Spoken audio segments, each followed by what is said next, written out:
মূলত আমাদের প্র্যাকটিক্যালি আসলে মূলত সেকেন্ডারি লাইন, তারপর আপনার প্রাইমারি লাইন, এই বিষয়ে আমাদের আইডিয়া ছিল না।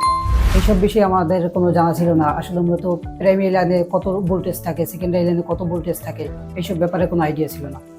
তারপর আমাদের যে সিপিইউ আছে, মাদারবোর্ডের যে সিপিইউ, ইএমএমসি, এগুলোতে যে কত ভোল্টেজ ইনপুট হয়, কত ভোল্টেজ আউটপুট হয়, এই ব্যাপারেও আমাদের জানা ছিল না। ইনশাল্লাহ আশাবাদী এইখান থেকে যাওয়ার পরে কিছু একটা করতে পারবো লাইফে। এসকে মোবাইলে স্কুলে আসার পর থেকে এইসব ব্যাপারে আমার অনেকটা আইডিয়া হয়েছে। প্রত্যেকটা কম্পোনেন্টের বিষয়ে আইডিয়া হয়েছে, প্রত্যেকটা আইসির বিষয়ে আইডিয়া হয়েছে, প্রত্যেকটা আইসি ইনপুট আউটপুট ভোল্টেজগুলো এগুলো আমার জানা হয়েছে। পাশাপাশি আমাদের যে স্কেমেটিকগুলো আছে, স্কেমেটিক বিষয়ে অনেক আইডিয়া হয়েছে। একটা ফোন ফল ফাইন্ডিং করার ব্যাপারে আমরা স্কেমেটিক দেখে অনেকটা নির্ণয় করতে পারি। সেক্ষেত্রে আমাদের পাওয়ার সাপ্লাইয়ের কোনো প্রয়োজন পড়ে না।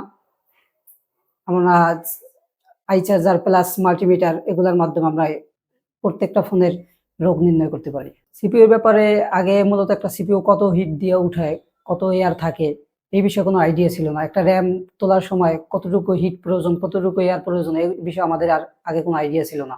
এখানে আসার পরে একটা র্যাম কত হিটে উঠানো লাগে, একটা র্যাম কত হিটে পরিষ্কার করা লাগে, একটা র্যাম কত হিটে বল করা লাগে, এই ব্যাপারে আমাদের অনেক আইডিয়া হয়েছে। এখন আমার মনে হইতেছে আমি কাজের টেবিলে বসে কোনো ব্যাপারে আটকে যাওয়ার কোনো সম্ভাবনা নাই। যতটুক শিখছি আশাবাদী এটুক দিয়ে আমি ভালো কিছু করতে পারবো। সবাইকে ধন্যবাদ জানাই। আসসালামু আলাইকুম।